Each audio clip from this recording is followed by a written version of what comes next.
lokasi yang selama ini sulit juga kami jangkau. Alhamdulillah saat ini tim Mercy Indonesia adalah satu-satunya tim dari Indonesia yang masuk dan bertugas di dalam jalur Gaza. Mereka bertugas di berbagai rumah sakit ataupun klinik yang masih berfungsi di sepanjang jalur Gaza yang direkomendasikan oleh MOH, Kementerian Kesehatan Palestina di Gaza, dan juga WHO. Bagaimana perjalanan tim Mercy dan situasi di Rumah Sakit Indonesia? Sebelum masuk ke pernyataan dari Ketua Presidium Mercy dan kita berbincang dengan relawan Mercy yang ada di Gaza, mari sebelumnya kita simak video perjalanan dan situasi di Rumah Sakit Indonesia berikut ini.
Kita akan sampai ke rumah sakit ada.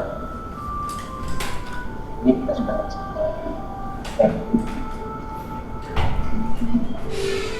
kondisi asam salahnya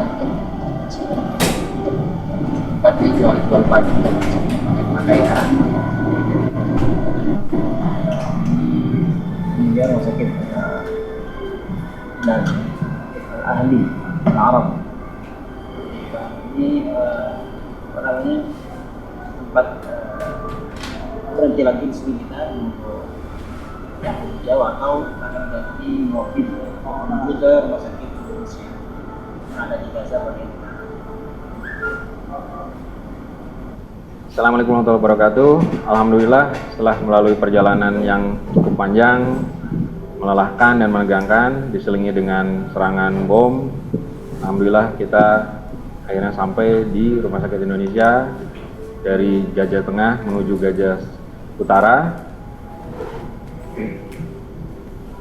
Mudah-mudahan kita dapat segera bekerja sesuai dengan amanah yang kita emban. Amin ya rabbal alamin. Terima kasih.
Baik, demikian sedikit dokumentasi dari tim Mercy di Gaza. Selanjutnya saya serahkan ke Dr. Sarbini Abdul Murad selaku Ketua Presidium Mercy untuk menyampaikan pernyataan, dan nanti kita langsung mendengarkan laporan dari dua relawan kita di Rumah Sakit Indonesia di Gaza Utara, Dr. Dani Kurniadi Ramdan, spesialis bedah saraf, dan Marisa Noriti, Liaison Officer IMT Mercy Indonesia. Sekian. Assalamualaikum warahmatullahi wabarakatuh. Assalamualaikum warahmatullahi wabarakatuh. Alhamdulillah, saya ucapkan selamat datang dan terima kasih kami kepada rekan-rekan wartawan yang telah hadir di sini dalam rangka untuk mendengarkan informasi-informasi atau nantinya bisa tanya jawab dengan relawan kita yang ada di jalur Gaza, khususnya di Rumah Sakit Indonesia. Nah, ini menjadi hal yang penting bagi kami mengundang saudara-saudara sekalian, karena sama-sama kita ketahui bahwa Rumah Sakit Indonesia pada awal-awal serangan Israel ke Gaza ini merupakan ikonik, menjadi berita ikonik bagi seluruh rakyat Indonesia dan menjadi tumpuan bagi warga Gaza Utara dalam rangka untuk menangani pasien-pasien yang luka yang diakibatkan oleh serangan brutal Israel. Nah, oleh sebab itu kami juga punya kepentingan untuk menyampaikan kepada publik bahwa situasi kondisi Rumah Sakit Indonesia, karena kami paling banyak menerima berita atau informasi atau pertanyaan dari publik tentang bagaimana situasi kondisi Rumah Sakit Indonesia. Nah, kebetulan kadarullahnya bahwa ada relawan kita dokter yang hari ini bisa masuk ke Rumah Sakit Indonesia pada tanggal 9 Agustus kemarin. Ini satu hal yang sangat luar biasa bagaimana perjalanan mereka yang biasanya dari selatan ke utara, dari mereka tinggal tuh ke Rumah Sakit Indonesia paling-paling 30-40 menit, tapi kemarin mereka dari jam 8 sampai jam 13. Begitu lamanya mereka untuk dalam proses perjalanan, karena harus checkpoint, harus mendapatkan lampu hijau dari Israel. Nah, alhamdulillah bersama dengan rombongan IMT relawan Mercy yang dipimpin oleh Dr. Dani Kurniadi Ramadan, dokter spesialis bedah saraf. Mungkin nanti rekan-rekan wartawan bisa menanya lebih detail tentang situasi kondisi rumah sakit di sana ya. Awalnya kita ingin konferensi pers jam 2 ya. Kok jam 2, tapi dari teman-teman dari Rumah Sakit Indonesia di Gaza mengatakan bahwa kalau jam 2 kami lagi operasi di Rumah Sakit Indonesia, jadi kami tidak bisa memberikan informasi kepada publik. Nah, oleh sebab itu kami majukan tanggal jam 11 untuk bisa mereka juga memberikan informasi dan bisa rekan-rekan bertanya pada mereka. Nah, rekan-rekan sekalian, bahwa tadi sampaikan oleh moderator bahwa sudah 34 orang yang kita kirim ke sana. Ini merupakan komitmen kuat kami Mercy untuk terus membantu menangani korban-korban, terutama korban-korban luka yang diakibatkan oleh serangan Israel.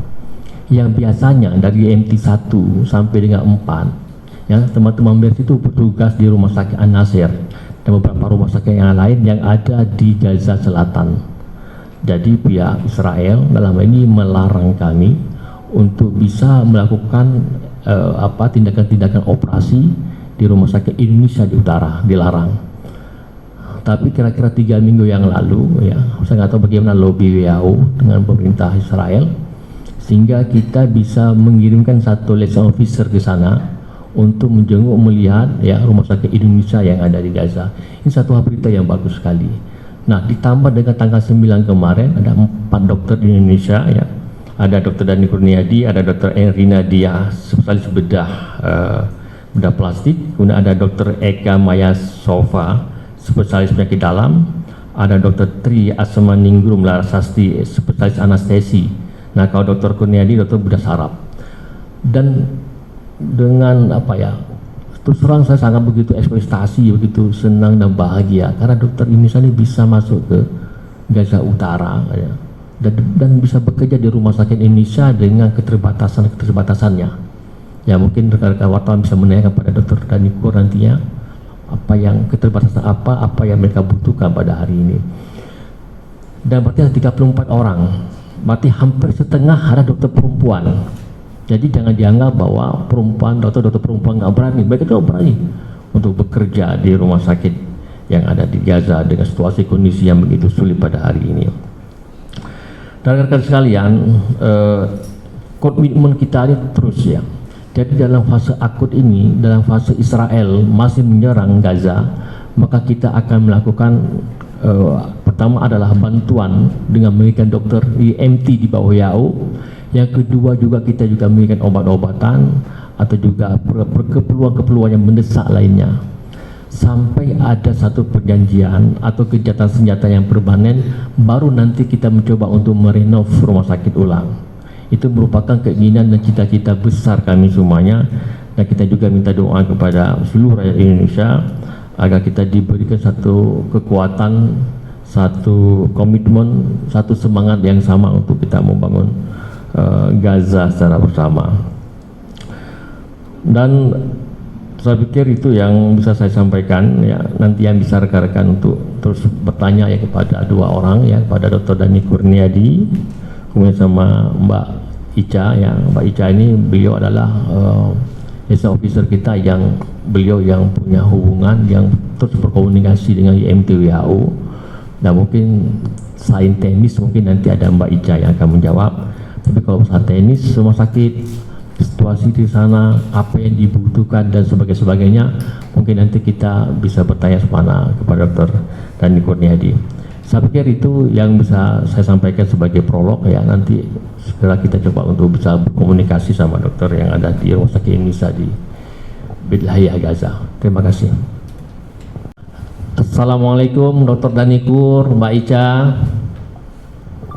Waalaikumsalam warahmatullahi wabarakatuh. Gimana kabarnya, sehat? Assalamualaikum. Alhamdulillah sehat. Sehat ya.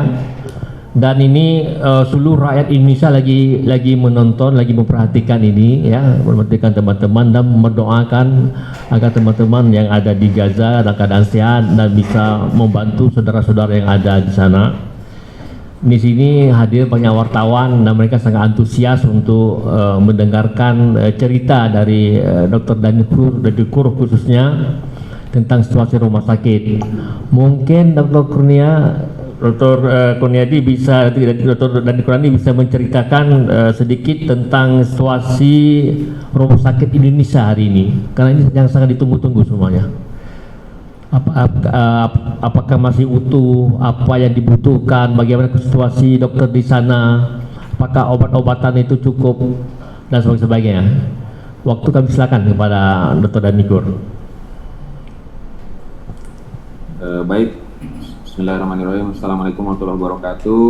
Assalamualaikum warahmatullahi wabarakatuh. Salam bagi kawan-kawan semua di Indonesia. Sebelumnya kami mohon maaf di sini sinyalnya mungkin agak kurang bagus, jadi agak delay atau terputus-putus mungkin. Baik, kami coba sampaikan secara singkat. Jadi saya Dr. Dhani Kurniadi, spesialis bedah saraf sebagai kepala tim, dan ini ada Mbak Marisa sebagai liaison officer dengan WHO dan NGO lainnya. Kami berusaha memberikan sedikit gambaran tentang situasi yang ada di Rumah Sakit Indonesia.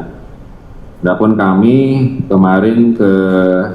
tanggal 9 melakukan perjalanan dari Gaza Tengah, lebih tepatnya Deir al-Balah, menuju Rumah Sakit Indonesia mengikuti konvoi WHO. Selama perjalanan kami harus mengikuti berbagai macam protokol security yang sudah diatur dari pihak Israel, banyak checkpoint pemberhentian, dan juga ada checkpoint yang harus diperiksa. Kalau belum diizinkan lewat, kita harus menunggu di sana sampai kadang-kadang lebih dari 1 jam. Setelah ada green light baru boleh maju lagi. Sebenarnya jarak dari Deir al-Balah atau Gaza Tengah sampai utara itu tidak jauh, mungkin cuma sekitar 15 kiloan mungkin, tapi karena banyak protokol yang harus dilakukan, kita sampainya bisa lebih dari 6 jam dari seluruh perjalanan tersebut. Terus kita ke rumah sakit Al-Ahli. Di sana Al-Ahli kita berpisah dengan rombongan WHO, kemudian kita pindah kendaraan ambulans. Dengan kendaraan ambulans itu kita menuju rumah sakit Indonesia. Alhamdulillah kita tiba di rumah sakit Indonesia lebih kurang jam 16 sore lah, lebih kurang.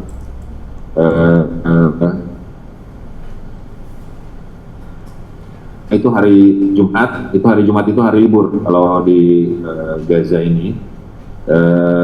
Kita belum sempat ketemu sama manajemen, sama direktur, tapi kita sudah di-arrange-kan tempat untuk kita bermukim. Kemudian malamnya kita langsung disambut sama beberapa orang pasien korban pemboman. Ada 1 orang bayi yang meninggal, ada sekitar 4 orang alami trauma kepala, trauma tubuh lainnya, dan ada juga luka shrapnel atau serpihan dilakukan tindakan oleh dokter bedah plastik. Kemudian paginya kita bertemu sama direktur dan situ kita memperkenalkan diri, kemudian berdiskusi tentang apa yang perlu kita lakukan. Dan kemudian juga kita berkeliling ke seluruh rumah sakit apa saja yang perbaikan. Secara umum kami membagi kerusakan-kerusakan yang ada di rumah sakit ini menjadi 2, yaitu kerusakan struktur bangunan dan kerusakan sarana prasarana termasuk alat-alat kesehatan. Yang pertama, kalau struktur bangunan, sebenarnya kerusakan yang terjadi itu tidak terlalu ekstensif. Struktur bangunan lebih ke arah akses jalan-jalan dirusak di bulldozer, kemudian banyak bangkai-bangkai kendaraan juga yang masih berserakan di mana-mana, mempersulit akses masuk ke rumah sakit. Tapi itu udah diperbaiki sedikit, akses sudah ada, cuman mungkin paving bloknya, jalannya masih berantakan. Terus struktur gedung lainnya yang mengalami kerusakan, ada bekas roket dan kemudian bekas kebakaran di atas, di lantai 3 dan lantai 4 gedung. Tapi secara struktur gedungnya secara general sih masih cukup bagus. Hanya ada beberapa bekas lubang karena roket dan ledakan ya, yang itu mungkin harus diperbaiki nanti, dan bekas kebakaran ya karena ledakan tersebut. Nah, kemudian kerusakan lainnya itu adalah kerusakan sarana dan prasarana termasuk alat medis. Setelah kami survei keseluruhan, secara general yang paling membutuhkan perbaikan segera adalah listrik, sumber listrik maksud saya. Jadi perlu diketahui bahwa sumber listrik rumah sakit ini ada 2. Satu, solar panel yang ada letaknya di atap. Generator ini sangat tergantung terhadap bahan bakar yang disuplai oleh WHO. WHO memang berjanji akan memberikan suplai bahan bakar setiap minimal 2 minggu sekali. Tapi ya itu belum tentu ada, tergantung situasi, dan kalaupun ada mungkin jumlahnya juga belum tentu cukup gitu loh. Nah, sumber kedua itu tadi solar panel. Setelah kami survei ke atap, dari seluruh survei panel yang original itu yang berfungsi mungkin cuma sekitar 20%-nya, karena yang lain banyak kerusakan bekas lubang-lubang bekas peluru atau ledakan.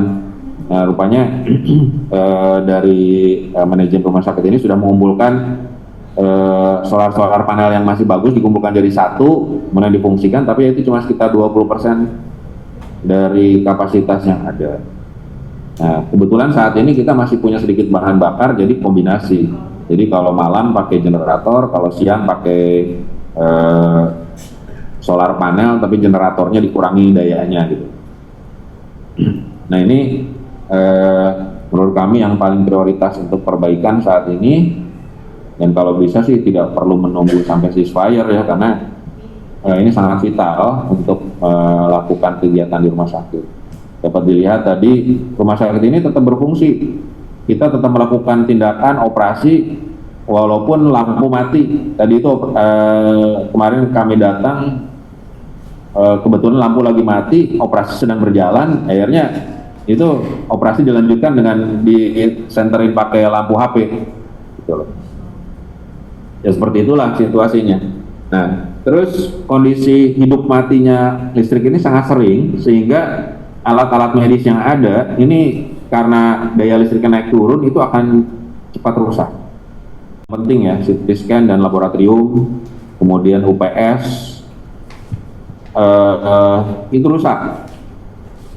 Jadi sebagian besar lab sih masih bisa diselamatkan, tapi ada beberapa yang seperti alat pemeriksaan fotochemistry yang tidak berfungsi, dan itu harus sebaiknya segera difungsikan lagi. Kemudian screening untuk bank darah, untuk pemeriksaan hepatitis A dan hepatitis B misalnya untuk bank darah itu kita nggak punya di sini. Terus juga alat-alat kayak USG dan sebagainya ya sebelumnya ada banyak gitu, harusnya memang satu rumah sakit itu punya banyak, di ICU ada, di ruang operasi ada, di poliklinik ada. Ini di sini cuma ada mungkin cuma satu yang berfungsi USG itu, jadi sana kemari. Kemudian alat-alat medis, bahan-bahan habis pakai juga sudah habis, seperti implan-implan untuk ortopedi, implan-implan untuk tulang belakang, implan-implan seperti VP-shunt dan extraventricular drainase itu di seluruh Gaza itu mungkin cuma sisa untuk 1-2 pasien lagi mungkin. Setelah itu ya nggak ada lagi. Kemudian hal lainnya mungkin yang perlu dipikirkan juga adalah masalah pegawai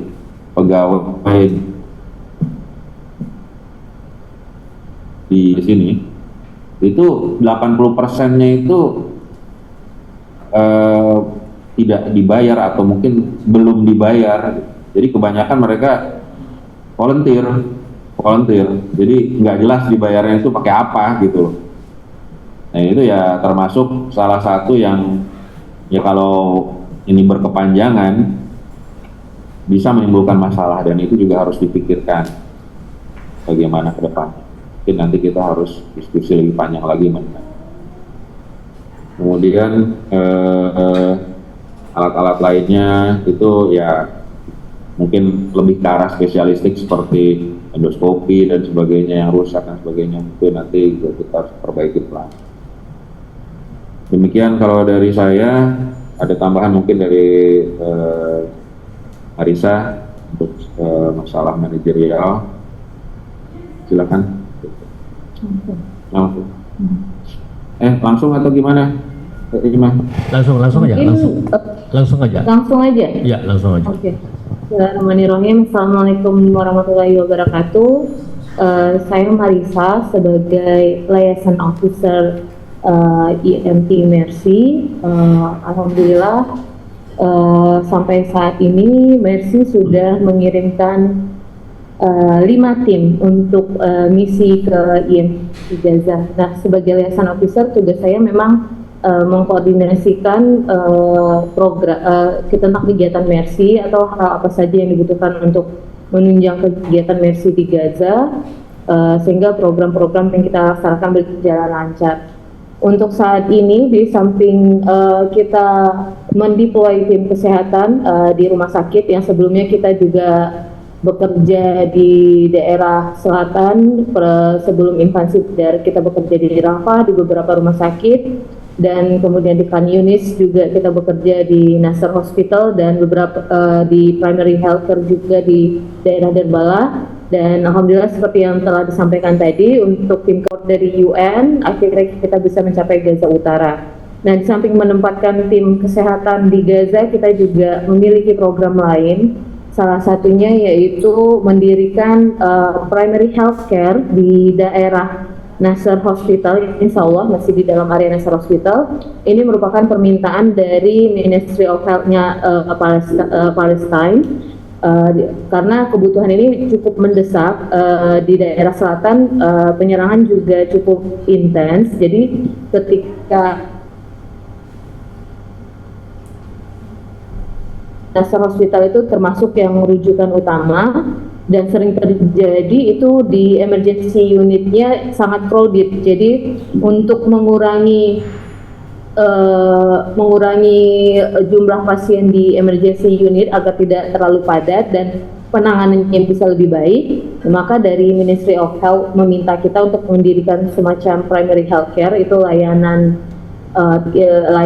kesehatan dasar, tidak ada rawat inap di situ. Jadi sehingga beberapa pasien dari emergency unit nanti akan di-refer ke primary healthcare kita, dan alhamdulillah kita sebentar lagi akan penandatanganan MOU untuk itu dan segera diimplementasikan.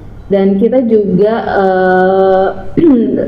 saat ini proses pengiriman medical supply dari Kairo, yang waktu itu medical supply yang sempat tertahan karena ada invasi darat di Rafah. Alhamdulillah kita udah menemukan jalan untuk mengirim bantuan logistik obat-obatan tersebut yang akan memasuki Gaza melalui jalur Karim Shalom. Insya Allah itu dibantu oleh pihak WHO.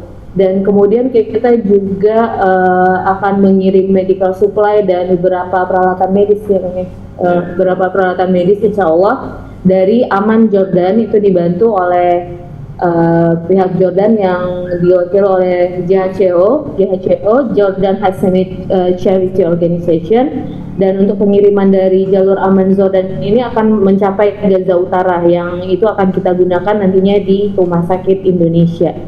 Dan program lainnya kalau di Indonesia Hospital tentu saja samping menempatkan tim kesehatan, nanti kita juga akan melengkapi fasilitas kesehatan di sini untuk program yang kita akan tetap melaksanakan program kesehatan di sini walaupun belum ceasefire. Kita tidak menunggu ceasefire untuk membantu warga Gaza. Sebisa mungkin apa yang bisa kita kerjakan sekarang, kita kerjakan sekarang. Bahkan pihak rumah sakit pun alhamdulillah dengan segala keterbatasannya juga sudah mulai merenovasi beberapa kerusakan ringan di rumah sakit ini sehingga bisa nantinya meningkatkan bed capacity-nya. Tapi memang seperti yang disampaikan oleh Dr. Dani tadi, prioritas utama sebelum meningkatkan layanan rumah sakit ya kita harus meningkatkan kapasitas electricity-nya dulu supaya semakin banyak layanan medis yang bisa kita berikan. Nah, kurang lebih itulah program kami di Gaza. Sekian yang dapat saya sampaikan. Jika ada pertanyaan, dipersilakan. Assalamualaikum warahmatullahi wabarakatuh. Waalaikumsalam warahmatullahi wabarakatuh. Kira-kira rekan wartawan ada yang mau ditanyakan? Kami persilakan. Ya. Pak, saya Cindy dari Kompas TV dan Ya. Saya Cindy dari Kompas TV. Tadi kan soal kekurangan ada beberapa yang disebutkan, mulai dari alat kesehatan sampai SDM-nya juga kan belum tahu di Gaza. Itu mungkin di ini saya yang lebih lama di sini ya. Saya kan baru seminggu 2 minggu tadi. Kalau saya sih kurang mengikuti perkembangan politik ya Mbak ya, karena kita memang fokusnya untuk memberikan layanan medis. Sampai saat ini sih ya kondisinya tetap sama.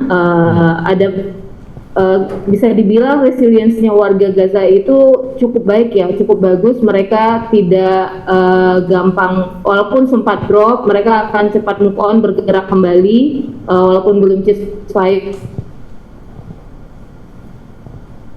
Di tengah-tengah keterbatasan ini, dan alhamdulillah juga support dari NGO yang bertugas di sini cukup lumayan. Seperti kejadian-kejadian tertentu, saya tidak mengikuti perkembangan signifikan apa yang terjadi terkait dukungan kesehatan sih. Sebenarnya sama saja masalahnya, tetap sama, keterbatasan supply dan kemudian dengan meningkatnya penyerangan itu, jadi sering terjadi rumah sakit kewalahan untuk menanggapi untuk memberikan bantuan medis, tapi alhamdulillah kita memiliki sistem referral yang bagus yang dikoordinasi oleh WHO, jadi itu juga mendukung untuk pelayanan pasien. Beberapa dikirim, kalau di selatan itu referral sistemnya udah cukup terbangun, mereka kirim yang tidak tertangani di satu rumah sakit, misal di Nasr atau di Al-Aqsa, itu dibantu oleh rumah sakit lapangan yang disupport oleh NGO-NGO asing juga, seperti itu Mbak.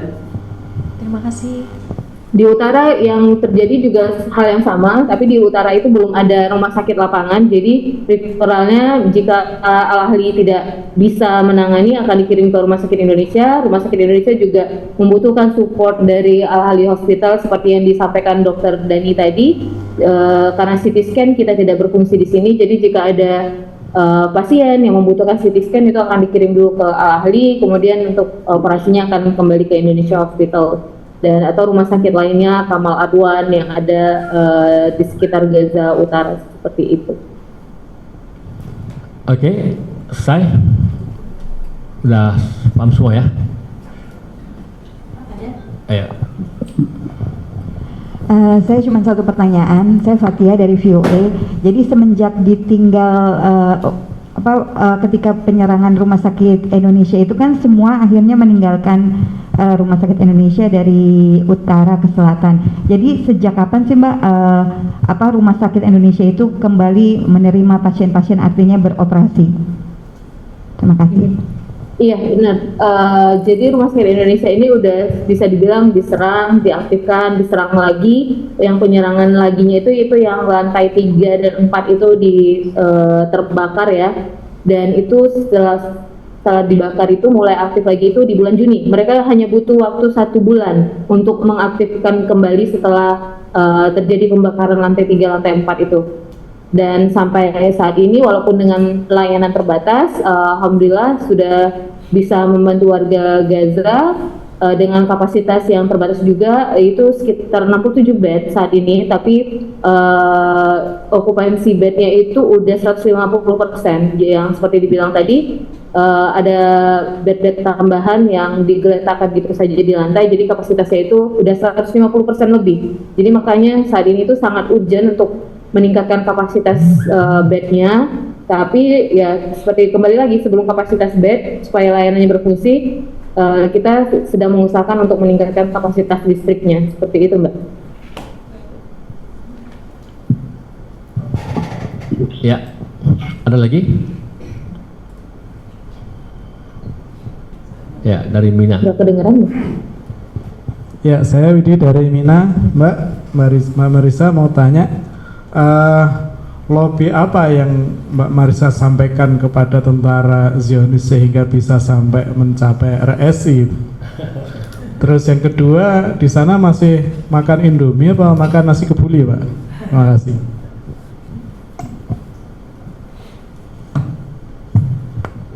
Ya, silakan baca.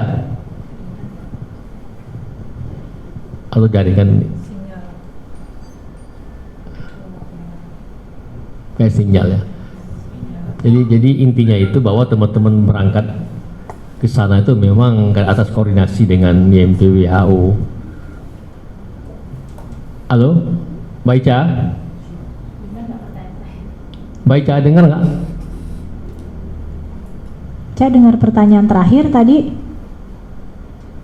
Udah putus ya. Kemute kali Cak suaranya Cak. Nggak kedengeran Cak suaranya. Cak suaranya nggak kedengeran.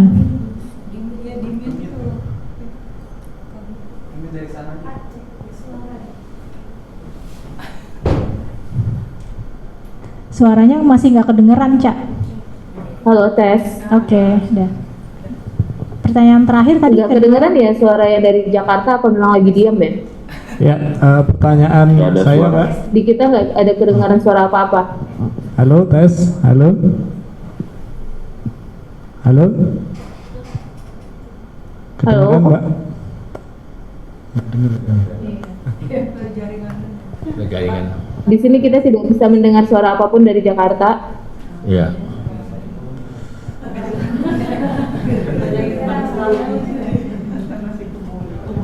Oke ya, saya pikir udah selesai ya. Terima kasih rekan wartawan atas waktunya. Mudah-mudahan kehadiran kita ini menjadi informasi yang penting bagi rakyat kita, dan kita akan selalu mensupport dan membantu perjuangan warga Gaza. Mudah-mudahan mereka itu mencapai kemerdekaan seperti yang mereka idamkan secara bersama, dan konflik bisa segera dihentikan. Terima kasih. Assalamualaikum warahmatullahi wabarakatuh.